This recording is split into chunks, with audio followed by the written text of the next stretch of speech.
नमस्कार। Weekend lecture series में मैं डॉक्टर अमिताभ सिंह एक बार फिर आपका हार्दिक स्वागत करता हूं। आज जिस प्रश्न को लेकर मैं आपके सामने उपस्थित हूं, ये टॉपिक आज इंटरनेट की दुनिया में काफी तेजी से फैल भी रहा है। ये प्रश्न, ये दिक्कतें आज कॉमन महिलाओं के सामने बहुत बड़ा प्रश्न बनी हुई है।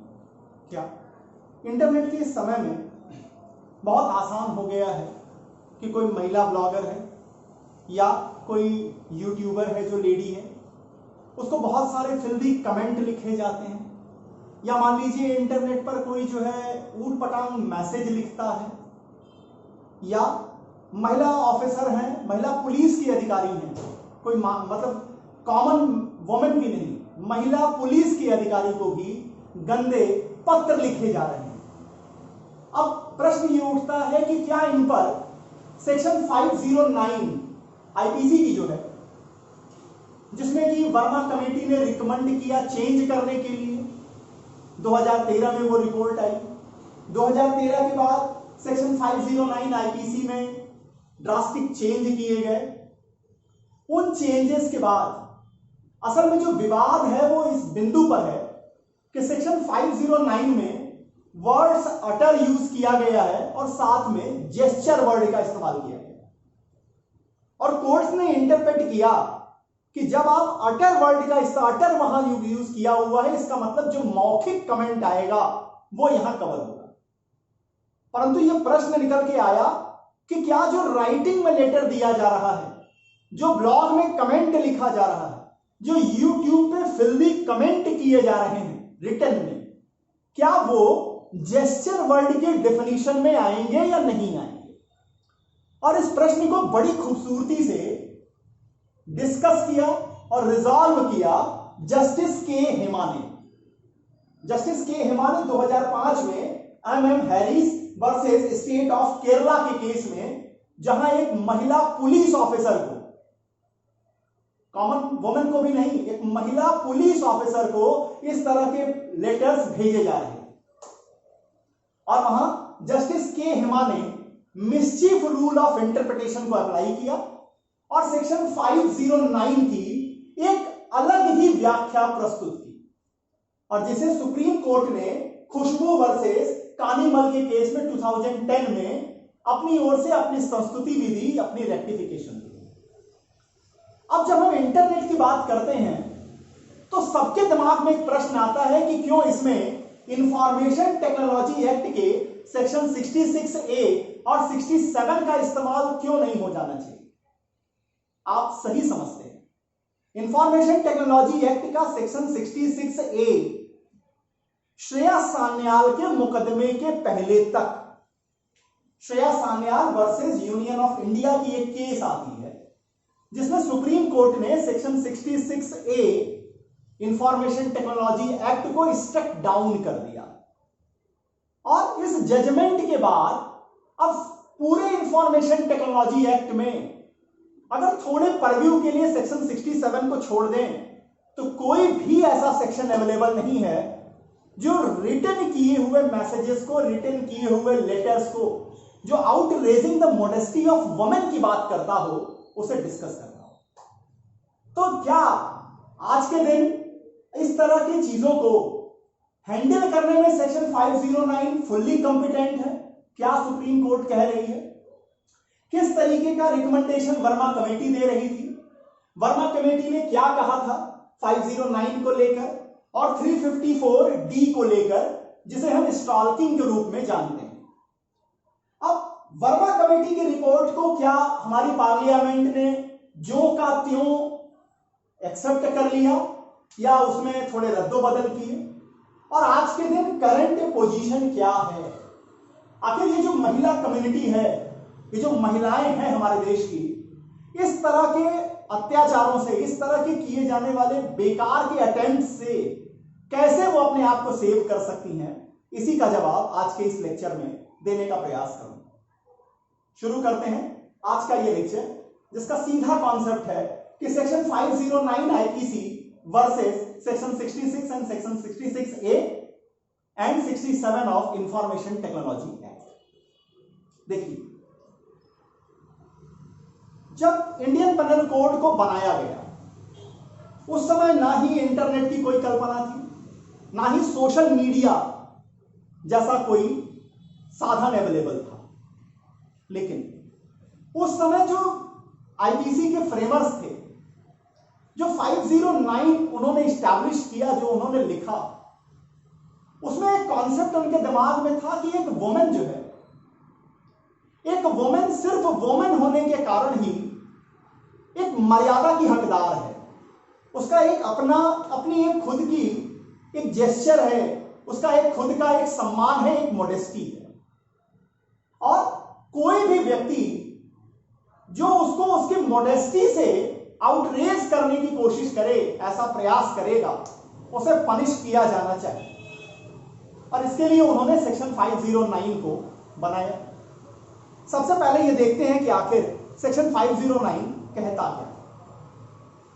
तो अगर सेक्शन 509 इंडियन पेनल कोड के आप हेड नोट को देखिए तो वो लिखता है कि वर्ड, जेस्चर और act intended to insult the modesty of a women. आपका वर्ड, जेस्चर और एक्ट क्या होना चाहिए? किस इंटेंशन से? इंसल्ट करना किसी वुमेन की मोडेस्टी को। क्या कहता है? Whoever intending to insult the modesty of any woman utters any word, makes any sound और gesture।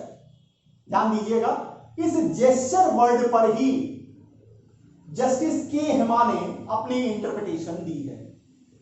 तो any women utter, whoever intending to insult the modesty of any woman utters any word, makes any sound or gesture or exhibit any object intending that such word or sound shall be heard, or that such gesture or object shall be seen by such woman, or intrudes upon the privacy of such woman shall be punished with simple imprisonment up to 1 year / fine और fine.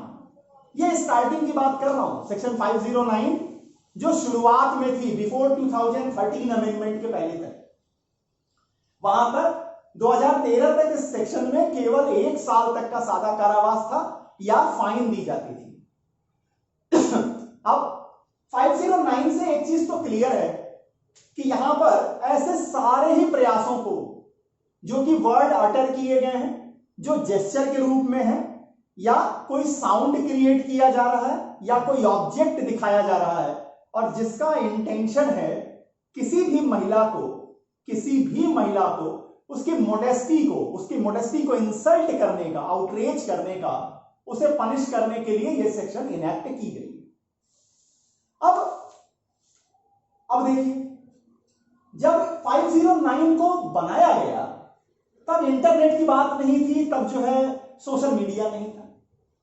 अब इस social media की क्रांति ने, internet की क्रांति ने क्या किया कि अटर वर्ड जो थे, बोले गए शब्दों को, बोले गए शब्द तो कम हो गए, लिखे जाने वाले शब्द बहुत ज्यादा हो गए, और एक तरीके से बाढ़ आ गई है। अगर आप यूट्यूब के कमेंट्स को पढ़ लीजिए, किसी भी चैनल के कमेंट्स को पढ़ लीजिए, तो मेजॉरिटी अगर आप एक सर्वे करिए तो बहुत सारे यूट्यूबर से शिकायत करते हैं, खासकर जो लेडीज, जो महिलाएं यूट्यूबर हैं, कि वो अपना कमेंट सेक्शन ऑफ कर देती हैं, पढ़ती नहीं है। मतलब लोग कुछ भी इस्तेमाल करते हैं, कुछ भी लिखते हैं, जिसको आप किसी भी मर्यादा में नहीं बांध सकते। अब ऐसी समस्याएं जब इंटरनेट के जरिए, सोशल मीडिया के जरिए आने लगी, तो वहां पर एक प्रश्न उठा कि क्या इसमें इंफॉर्मेशन टेक्नोलॉजी एक्ट का सेक्शन 66A वो रेमेडी प्रोवाइड करेगा, वो अप्लाई होगा, और अप्लाई वो हो भी रहा था।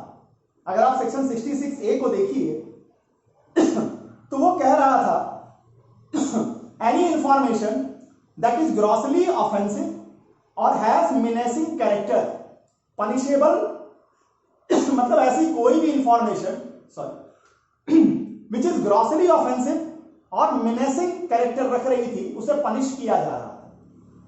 लेकिन इस सेक्शन 66A को सुप्रीम कोर्ट ने स्टेप डाउन कर दिया Shreya Singhal versus union of India के केस में। अब चूंकि ये सेक्शन स्टेप डाउन हो गई तो इसका मतलब कि अब इसका इस्तेमाल सेक्शन 66A का इस्तेमाल नहीं किया जाएगा। अब बचता है section number 67 of information technology है। वो क्या कह रही है? Section 67 deals with person who publish और ट्रांसमिट्स और कॉजेज टू पब्लिश और transmitted in the electronic form any material which is lascivious or appeals to the prurient interest, or if its effect is such as to tendency to deprave or contempt persons who are corrupt persons who are likely having regard to all relevant circumstances to read, see or hear the matter contained or embodied in it। Section 67 तो जब आप पढ़ेंगे तो ये लगेगा कि हाँ ऐसे मैटर पे सेक्शन 67 अप्लाई करनी चाहिए,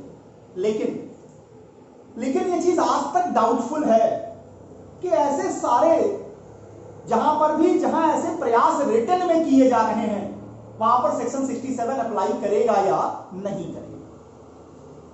तो अब जब घूम फिर के मोडेस्टी की बात आ जाती है कि एक आउटरेजिंग द मोडेस्टी में 509 में जब बात देखते हैं तो प्रश्न उठता है कि आखिर मोडेस्टी का जो राइट है वुमेन को, इसकी ओरिजिन कहां है? ये कहां से इनको ये मोडेस्टी का राइट मिला हुआ है? कैसे इनकी वो जो सम्मान है वो किस बात के लिए? अब इसमें आपकी काफी केसेस आती हैं। मैंने वहां से 2-3 केसेस निकाली हैं। एक केस है state of Punjab versus major Singh का केस है 1964 का। इस केस में सुप्रीम कोर्ट ने यह हेल्ड किया essence of women modesty in her sex. एक महिला सिर्फ महिला है, इस कारण से उसे मोडेस्टी का एक राइट है, मोडेस्टी उसका सम्मान किया जाना चाहिए irrespective that such women is young और ओल्ड। वो जवान है, बूढ़ी है, ब्रिलियंट है या डम्प है, वो अवेक है या स्लीप है, वो सो रही है या जाग रही है। इन सारे सर्कमस्टांसेस में मेजर सिंह के केस में सुप्रीम कोर्ट ने कहा कि एक महिला को मोडेस्टी का राइट है, उसका सम्मान होना चाहिए, महिला होने के कारण उसे एक सम्मान मिलना चाहिए। इसके बाद एक बहुत चर्चित मुकदमा आता है केपीएस गिल वर्सेस रूपेन देओल बजाज का। इसके फैक्ट आपको बताने की जरूरत नहीं, काफी चर्चित रहा है अपने समय का केस। यहां पर फिर सुप्रीम कोर्ट ने यह एस्टैब्लिश किया इफ द वर्ड यूज्ड और the gesture made could be perceived as attack over the decency of women then section 509 will apply. मतलब आप जो वर्ड इस्तेमाल कर रहे हैं या जो जेस्चर आप बना रहे हैं, जो जेस्चर आप दिखा रहे हैं, अब जेस्चर की क्या डिफिनीशन आएगी इसको जस्टिस हेमा डिस्कस करेंगी ब्लैक डिक्शनरी को लेते हुए, वहां पर आते हैं थोड़ी देर। यहां पर केपीएस गिल के केस में यह चीज कही गई कि जो वर्ड्स आप अटर कर रहे हैं या जो भी आप जेस्चर कर रहे हैं, जेस्चर आप यूज दिखा रहे हैं, अगर वो एक अटैक के रूप में परसीव किया जा रहा है तो वहां पर सेक्शन 509 अप्लाई करेगी। आउटरेजिंग द मोडेस्टी या insult the modesty of a women पूरा माना जाएगा। अब आते हैं उस मुकदमे पर जिस मुकदमे ने 509 की दशा और दिशा बदली। केस का नाम है MM Harris versus state of Kerala. फिर से बोल देता हूं, MM Harris versus state of Kerala. काफी इंपॉर्टेंट मुकदमा है, बल्कि कहिए कि इस 509 पर अगर आप आंसर लिख रहे हैं तो आपको MM Harris versus state of Kerala को लिखना ही होगा। क्या है इस केस के फैक्ट? इस केस के फैक्ट ये थे कि एक व्यक्ति जो है वो एक वुमेन पुलिस ऑफिसर को बहुत सारे एब्यूजिव लेटर्स भेजा करता था। सोचिए, एक कॉमन महिला को नहीं भेजे जा रहे, एक वुमेन पुलिस ऑफिसर भी इस देश में विक्टिमाइज होती है इस तरह के। मतलब इसका मतलब कि जो भी महिलाएं घर की बाउंड्री से बाहर निकल रही हैं काम करने के पर्पज से, शिक्षा के पर्पज से, किसी भी कारण से, सिर्फ महिला होने के कारण भी उनके साथ बदतमीजियां होती हैं। यहां इस वुमेन पुलिस ऑफिसर को एब्यूसिव लेटर्स लिखे जा रहे हैं। अब यहां चार्जशीट फाइल की गई सेक्शन 292 में, 294B में, 5061 और 509 में। अब एक्यूज ने चैलेंज किया कि ये सेक्शंस उसके ऊपर अप्लाई नहीं करेंगे, उसने कोई भी वर्ड अटर नहीं किया है, 509 अप्लाई बिल्कुल नहीं करेगी। अब यहां पर जस्टिस के हेमा आती है, ये जजमेंट जस्टिस के हेमा जी ने दिया। जस्टिस के हेमा ने कहा कि section 509 is a gender neutral law as far as offender is concern. मतलब ऑफेंडर के सेक्स को लेकर के यहां 509 नहीं डिस्कस किया गया है। हूएवर वर्ड का इस्तेमाल किया गया है, मेल भी हो सकता है, फीमेल भी हो सकता है। 509 है जेंडर न्यूट्रल लॉ। अब इसके बाद वो कह रही है कि आखिर 509 का एसेंस क्या है। 509 का एसेंस है कि एक महिला को महिला होने के कारण जो सम्मान है, जो एक मोडेस्टी उसकी है, अगर उसको इंसल्ट करने की कोशिश की गई तो वहां पर सेक्शन 509 अप्लाई करेगी। आखिर इसका मेंशरिया क्या है? भाई आईपीसी के विद्यार्थी या क्रिमिनल लॉ के जो विद्यार्थी हैं वो हमेशा एक्टस रियस और मेंशरिया खोजते हैं। तो जस्टिस के हेमा ने भी एक्टस रियस और मेंशरिया को अलग अलग डिफाइन किया। उन्होंने कहा कि यहां जो मेंशरिया है वो है intention to insult the modesty of women. ये आपका इंटेंशन, ये आपकी मेंशरिया। अब एक्टस रियस कैसे, किन कामों के जरिए? तो कहती है कि अटर words, makes any sound or gesture or exhibit any object intending that such word or sound shall be heard or that such gesture or object shall be seen by such woman or intrudes upon the privacy of such woman। ध्यान दीजिए। अब यहां पर उनके सामने जो प्रश्न आया कि जो उस वुमेन पुलिस अधिकारी को लेटर राइटिंग्स में भेजे जा रहे थे वो अब वर्ड्स अटर में तो नहीं आएंगे, क्या वो जेस्चर वर्ड के अंतर्गत आएंगे? अब इसको सॉल्व करने के लिए उन्होंने जेस्चर वर्ड की ब्लैक लॉ डिक्शनरी को कोट किया और उन्होंने कहा कि आखिर जेस्चर कहते किसे? तो उन्होंने लिखा कि gesture need not necessarily involve any body language. It is not necessary that a person use any body sign to make a gesture. If he send a doctor, if he writing a letter, making a phone call, or another ways of conveying his intention, it cover under the proverb of gesture. कहने का मतलब कि gesture में आपके body language का आना जरूरी नहीं है। अगर आप किसी महिला के घर जबरदस्ती कोई डॉक्टर ही भेज देते हैं, उसको जबरदस्ती तरीके से आप फोन कॉल करते रहते हैं, उसकी इच्छा नहीं है, आप फोन कॉल कर रहे हैं, आप कुछ लिख करके दे रहे हैं, आप कुछ पेंटिंग बना के दे रहे हैं, इन सारी चीजों को ब्लैक लॉ डिक्शनरी का यह कहना है कि वो जेस्चर में शामिल हुए। और आगे उन्होंने लिखा and the best way to represent his intention is the writing of a letter. कि सबसे बेस्ट तरीका कौन सा है अपने इंटेंशन को, आप इंटेंशन को निकालेंगे, एक्टस रियस को निकालेंगे, वो है राइटिंग ऑफ लेटर। और यहां पर जस्टिस के हेमा ने मिसचीफ रूल को लगाया। अब मिसचीफ रूल क्या है? जब आप इंटरप्रिटेशन को देखते हैं तो मिसचीफ रूल ये कहता है कि जब कोई लॉ बनाया गया, जब कोई पेनल लॉ बनाया गया, कोई भी लॉ बनता है तो कहीं ना कहीं किसी बुराई को समाप्त करने के लिए बनता है।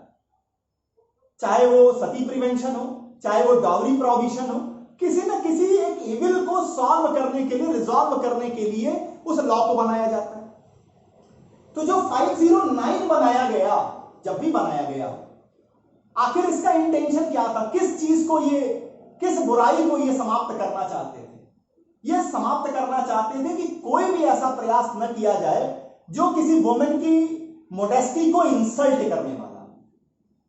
तो इन्होंने लिखा कि जब बनाया गया तब इंटरनेट नहीं था, किसी भी तरीके की सोशल मीडिया नहीं थी, लेकिन आज जब ये सारे साधन अवेलेबल हैं तो क्या हम ये मान लें कि वहां 509 उस समय अगर मान लीजिए ये चीजें रही होती तो वो इस बुराई को समाप्त करने में इस्तेमाल न किया जा रहा होता। इसका मतलब है कि अगर बुराई के नए डायमेंशन निकल के आ रहे हैं तो हम लॉ को ऐसा इंटरप्रिटेशन दे सकते हैं जो उन्हें भी कवर करता हो। और यहां जस्टिस के हेमा ने राइटिंग लेटर्स को या डॉक्टर के सेंड करने को या बार बार फोन कॉल करने को, ब्लैंक कॉल्स करने को इन्होंने जेस्चर वर्ड में शामिल माना और कहा कि 509 में आप पनिश किए जाएंगे जो भी ऑफेंडर है। अब इसके बाद एक केस आती है खुशबू वर्सेस कानियामल की। अब ये तो केरला हाई कोर्ट का जजमेंट था 2005 का, और हम जानते हैं कि लॉ ऑफ द लैंड 141 में सबसे बेहतरीन वो है जो सुप्रीम कोर्ट के है। तो खुशबू वर्सेस कानियामल के केस में 2010 में सुप्रीम कोर्ट क्या कह रही है? सुप्रीम कोर्ट ने कहा सेक्शन 509 वर्ड्स, जेस्चर और acts intended to insult the modesty of a woman, and in order to establish this offense it is necessary to show that the modesty of a particular woman, ध्यान दीजिएगा, modesty of a particular woman or a identifiable group of women have been insulted by spoken word, gesture और physical act। लीजिए साहब, justice के हेमा के judgement को और ज्यादा विस्तृत कर दिया सुप्रीम कोर्ट ने। खुशबू के केस में कहा कि जब आप आइडेंटिफाई कर सकते हैं, एक वुमेन हो सकती है या ग्रुप ऑफ वुमेन हो सकती है, अगर किसी भी व्यक्ति के फिजिकल एक्ट के कारण, वर्ड्स, अटर वर्ड्स के कारण, जेस्चर के कारण अगर उनकी मोडेस्टी का इंसल्ट किया जा रहा है, इंसल्ट करने की कोई कोशिश है, तो वो 509 के लिए सुटेबल केस है। अब समझिए, ये तो सेक्शन, ये 2010 तक की पोजीशन। अब सेक्शन 509 को लेकर के जेएस वर्मा कमेटी जो है वो एक रिकमेंडेशन देती है, वो एक संस्तुति देती है। क्या संस्तुति देती है? ये रिपोर्ट आती है 2013 में। निर्भया केस के बाद ये कमेटी बैठी और उन्होंने बहुत सारे सुझाव दिए। उसमें एक सुझाव इनका था कि सेक्शन 509 को रिपील कर दिया जाए और इसे सेक्शन 354D में जो स्टॉकिंग बनाई जा रही है वहीं पर इसे शामिल कर दिया जाए। तो क्या इन्होंने रिकमेंडेशन की वो भी जान लीजिए। इनका कहना था कि सेक्शन 354D जो है वो इस तरह से बनना चाहिए, whoever follows a person and contacts or attempt to contact such person to foster personal interaction repeatedly despite a clear indication of disinterest by such person, or whoever monitors the use by a person of the internet, email or any other form of electronic communication, or watches or spies on a person in a manner that result in a fear of violence or serious alarm or distress in the mind of such person or interferes with the mental peace of such person commits the offense of stalking। अब इन्होंने इस definition को बहुत बड़ा कर दिया और कहा कि 509 को रिपील कर दीजिए, 354D में ही सारी चीजों को ले आकर शामिल कर दीजिए। रिपोर्ट पहुंची पार्लियामेंट के पटल पर। पार्लियामेंट ने क्या किया, सेक्शन 354D में जो स्टॉकिंग की बात की उसको तो कुछ हद तक उन्होंने रिकॉग्नाइज कर दिया, लेकिन 509 को उन्होंने रिपील करने वाला जो सुझाव था उसे डिस्कार्ड कर दिया, उसे हटा दिया।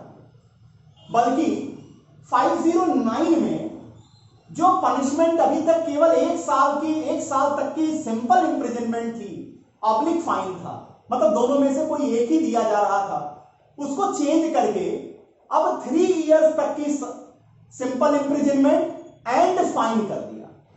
मतलब अब 354D को रखा, स्टॉकिंग बनाया। क्या बनाया स्टॉकिंग वो आपको बताता हूं, लेकिन ये जान लीजिए कि 509 को रिपील नहीं किया गया, बल्कि इसके पनिशमेंट को इनहांस कर दिया गया। इसको जो अभी तक 1 साल तक का सादा कारावास था उसको उठा करके 3 साल तक ले गए सादा कारावास में, और साथ में फाइन दिया। पहले क्या था, ऑप्शन के रूप में फाइन चल रही। तो आज के दिन स्टॉकिंग की क्या पोजीशन है?